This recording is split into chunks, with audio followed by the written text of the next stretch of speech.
Today on the TMZ Podcast. Hello and welcome to the TMZ Podcast. I'm Charlie Cotton and joining me today is Nikki Hendry. How are you, Nikki? Twice in 1 week. What a treat. I know. I got lucky. You got lucky today. It's Got your you lucky back. Friday. Man, you need to go buy a lottery ticket. I know. Okay, we got you in because you're in charge of seeing all the paparazzi video out there and buying it for our site. And I can't stop looking Yeah, the at stuff you don't shoot. Yeah. the stuff I don't shoot. You're responsible for buying, but I shoot most of it. Like, come on. Lupita, Nyong'O, and Joshua Jackson, they can't keep their hands off each other down in Mexico. Ooh, that's my favorite photos of this week. Me too. Ooh, Me too. there- I'm into that. We're going to talk also about Euphoria star Nika King because she was on stage like doing stand-up comedy saying she can't pay her rent because Euphoria isn't coming back. But then we got like a paparazzi shot of her over in Fort Lauderdale outside her restaurant. Yeah, I know. She owns a restaurant? Yeah. What the? We got a great almost news because Ariana Grande's new album came out just now. I actually watched it, streamed the video clip live this morning. It was live at 7 a.m. and I watched it. It's all about Dalton Gomez potentially, or she's got a new man in her life, That's Ethan why it's Slater. almost news. That's why it's almost news. But to begin with, hot young comedian Matt Rife. He is exploring legal action against a comedian who accused him of giving powerful guys oral sex in order to gain success. So there's this guy who took to Twitter, or TikTok rather, Nima Yamini, and he alleged that he and Matt Rife were both given the opportunity to do a dirty deed to get to the next level. Let's listen to some of what Nima had to say. I was invited to a meeting with some Hollywood executives, along with some now famous comedian, and we were offered the chance for a deal at Online Stardom. But the only way to receive the contract was by sucking both of the execs off. I immediately got up and walked to the door. But before I could even exit, the other comedian was sucking both of their simultaneously. That guy's name was Matt Rife. So that clip, Sheesh. have you watched that before? Yeah. That clip went viral, right? Yeah. So everyone's seen that clip. There's lots of articles about it. Yep. And now Matt Rife thinks he's being defamed and wants to press legal action. He's exploring his options. Who is this guy? Who's Nima?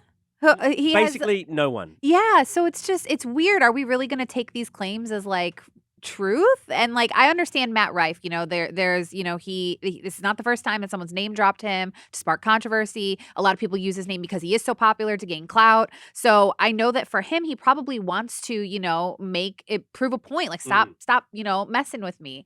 But especially if these are false. But I'm like, who is this guy? It's like the stand-up comedian. You never know if they're telling a joke or if they're telling something for real. Totally. know? These claims are so preposterous.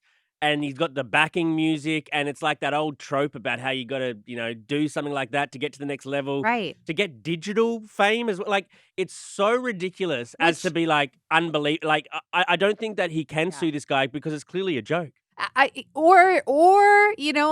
don't know. It's weird because there's a lot of people online who are like, you're a liar, dude, because if you're not going to name the two execs, you just named the person who was doing the act. So why wouldn't you be transparent about the entire thing? And Because it's not execs? true. It's not true. Yeah, I don't know. It's just so freaking weird. Why? Why? Comedians always make jokes that aren't true. But also this wasn't even funny. It's not funny. But I think the fact that it wasn't funny, and also because Matt Rife is a target, kind of people were trying to bring him down in a way. So All I the think time. it got hate shared and see, this is the reason that he's so. So I think some people might have taken it as truth or wanted it to be true, but it's clearly not, which is why I think that, the defamation won't stand, because if a comedian tells a joke that's not true, then, But a comedian telling a joke a comedian telling a joke on stage is different than a comedian going on TikTok and making a random video one day about something. Yeah. It's weird. I don't know. Maybe Matt Rife does have some leg to stand on. I guess we'll see because he's considering it, so he hasn't actually done it. I think people just wonder, where did Matt Rife come from and how did he blow up, get so big? And is he really that funny? You know what I mean? I think a lot of people resent his success, probably. Oh yeah, And so that's why something especially like the this, one guy in the room with him. well, I If mean, those claims are true. can you imagine that situation? There are two guys in a room sitting opposite two executives, and the executives say to those two comedians, okay, you got to do this to both of us.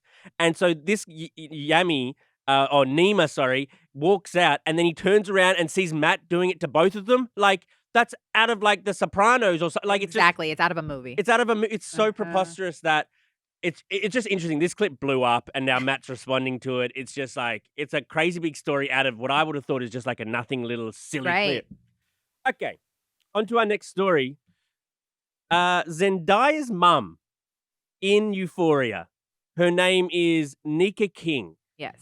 She is a stand-up comedian, and she went on stage basically saying, since Euphoria hasn't come back for season 3 for years and years, she can't pay rent, and she hasn't been booked for any other gig. She thought that was her big break, can't find work now. And so she said she hasn't been able to pay rent for 6 months. She's, trying to make ends meet. That went viral too, that stand-up comedy clip. And it was, it was pretty good. It was an interesting clip. So Paps went to her restaurant. No one was aware that she owned a restaurant. It's a vegan soul food place. Yep. In Fort Lauderdale.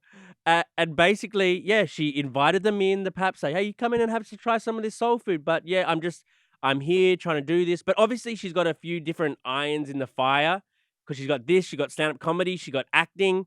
But yeah, like she was firing shots at Zendaya saying, come back to set, we need you, I need the money. But it seems like she's not doing terribly if she owns her own business. Yeah, you got to listen to what she says though, because there's a certain part of what she says that I think everyone took out of proportion when she said it the first time. Well, I'm a stand-up comedian. Yeah. So, and this is my business, Blue Tree Cafe, It's vegan soul food. beautiful. So, thank you. You got to come in and look at the menu. Yeah, I'm gonna order Yeah, something. all right. So what do you think's the hold up with Euphoria? Is Zendaya just too busy? I don't know. I'm working. So you're just making ends meet with the Making ends restaurant meet. and the Yep. stand up? Yep. She's like, I'm a stand-up comedian. Like, I'm doing just fine. Like, she's fine. She was making a joke on stage for the laughs. I truly do not think she's struggling. Yeah, did the acting career that she thought she was going to have turn out the way she thought she was going to have? No, it didn't. But now she's found other ways to do that. She was, she's co-owner of Blue Tree Cafe, which is the vegan joint down in Fort Lauderdale. She is a stand-up comedian booking gigs probably across the city, across the United States, and her name holds weight. It does. It must suck if you think you're going to be, attending the Oscars this year. Yes. And because you're playing, Zendaya's mum. You probably think you're going to blow up, be a big movie star now. Right. And then, Zendaya blows up and kind of leaves the show behind. Yeah. And so does Sydney Sweeney, who's in the show, and so does Jacob but Elordi, who's in the show. But also you have to understand, Euphoria was a show directed towards the demographic of Gen Zers. She is obviously not a Gen Z, and she played a role of a mother to Zendaya, and she wasn't like a prominent person in the series. She wasn't in every single episode, right? I heard she had some big scenes. She had though. some big scenes, but Zendaya and Sydney Sweeney were the main two characters that I can remember offhand, like that I've seen in every single still that I ever look at when people need photos for the website or the TV show from Euphoria. Yeah. It's hard to find her in the photos. She has got a lot of attention on her right now. So that's going to be good for her business, Yes. her soul food, vegan soul Yeah. food. It's going to be good for her stand-up comedy. And also maybe she'll get cast in something now. Listen, I think she made a joke. I think it came off the obviously the wrong way. You think it was a joke? I truly think it was a joke. Yeah, is she struggling because she thought she was going to be making 6 figures with every movie deal? Yeah. Probably. But I don't know. I just feel like this is just like stand-up comedians is really hard to figure out when they're saying a joke or when they're being serious. Because it is true. There are some people who are in her shoes who maybe were smaller, actresses or actors in Euphoria, and they seriously cannot pay their bills. Totally. There are a lot of people struggling right now. Because of all the strikes that happened right after, the COVID, then the strikes, and now it's like everyone just feels like they're just getting their footing back. Also, Angus Cloud died from Euphoria, so that show's been on hiatus for a long time. And there's probably, as you say, a lot of lesser actors on that show who are working at a cafe rather than owning it. And across Hollywood. Right. Okay, something that is no joke.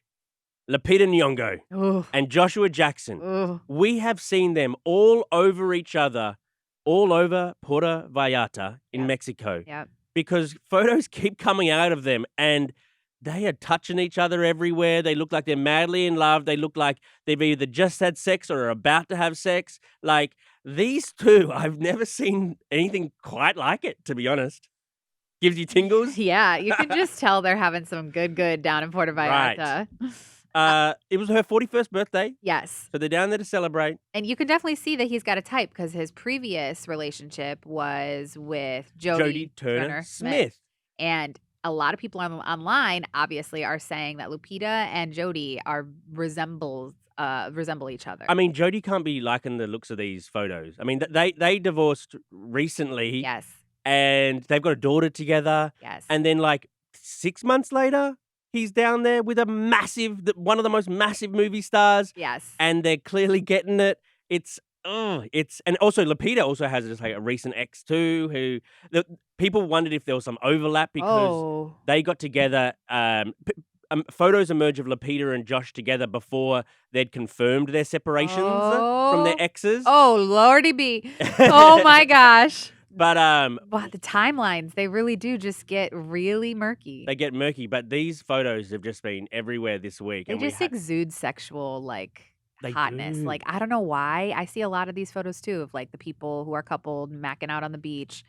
These ones are just sexy. I can understand why Josh is into her, but can you understand why she's into him? Like, I have heard he's very charismatic. I'm almost like the Pete Davidson effect. oh, so charismatic and a big one. Yeah. Okay, that'll do it. Okay, onto our almost news.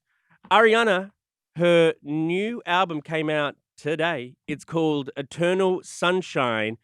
And fans are now saying that she deserves an apology after she was accused of being a homewrecker with Ethan Slater. Like, Ethan Slater, her new man, he had a family and that sort of stuff, and she swooped in. But now people are saying that Dalton Gomez, her ex-fiancé, is the reason all of this happened in the first place because she's got some lyrics in a new song. And the song goes, so now we play our separate scenes. Now she's in my bed, laying on your chest. Now I'm in my head, wondering how it ends. So she talks about Dalton there.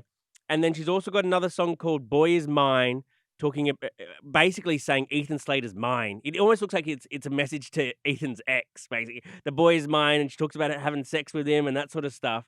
But the album's out, and it's about her ex and her current.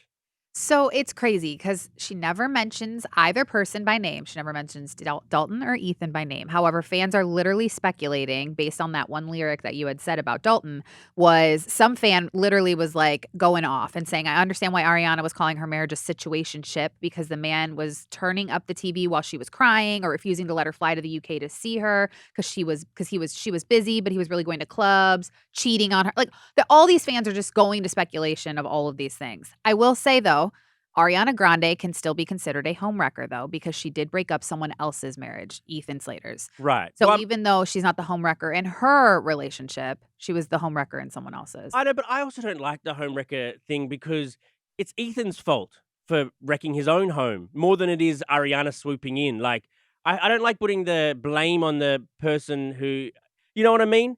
Ethan had the home that he left his wife and family for Ariana Grande. Why is the blame on her rather than just on him? But this isn't the first time that she's done this to someone. Does she do this, does she? She did it to Big Sean, I do believe. And I do believe she did it to Pete Davidson, too, when he was with Cassie David. Wow. She's just a man eater. Oh, this is all alleged. This is all allegedly. She's just a all man alleged. eater, huh? But there's been rumors for years that she does this often. Wow. Well, I mean, yeah, she gets very sexually explicit in these lyrics, so maybe she just lures them away somehow. But her and Dalton were like COVID romance. Do you really care about this? Oh, Dalton and Ariana? I'll tell you why I don't care. Okay. Because who is Dalton Gomez? A real estate agent? Yeah. I would have rather seen this when it was with Pete Davidson or if it was with Mac Miller or if it was with Big Sean. Like, I would want to know this kind of tea of her songs after bigger stars she was with. It's the fact that we don't care about her previous I don't care about Dalton Gomez. Wow, poor Dalton. And I really don't care about Ethan Slater either. I mean, SpongeBob SquarePants on Broadway. He is. I care about him in like a hate-interested way. Like, how did this SpongeBob guy get Ariana Grande? They're both in Wicked together. That's how they met. romance. Yeah. That's how they met. And I'm interested. It'll sell tickets to Wicked. I'm interested. He plays a munchkin in Wicked.